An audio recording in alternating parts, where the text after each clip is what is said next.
Dans les années 60, certaines substances commencèrent à troubler l'ordre établi. On leur prêtait le pouvoir de modifier la perception, d'élargir la conscience, d'ouvrir l'esprit à des dimensions encore mal comprises. Très vite, le débat dépassa la science, la peur s'installa. Ce qui échappait au langage ordinaire devint suspect. Et au début des années 70, ces substances furent interdites. On parla de danger, de désordre, d'illusion, mais au fond, peut-être craignait-on autre chose.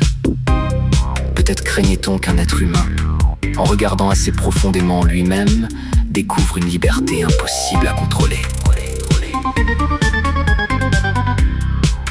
Car certaines expériences ne montrent pas seulement un autre monde, elles brisent la frontière entre le dedans et le dehors.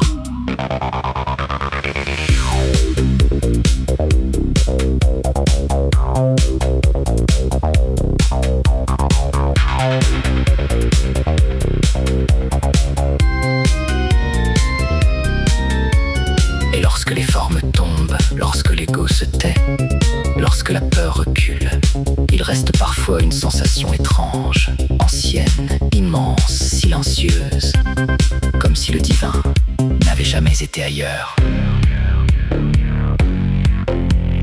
Pas au-dessus, pas au loin, pas caché dans les cieux, mais là, dans la chair, dans le souffle, dans la vibration,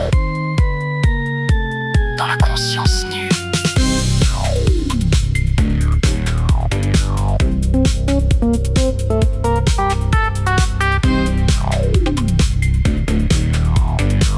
Alors peut-être que ce qui fut interdit n'était pas seulement une substance.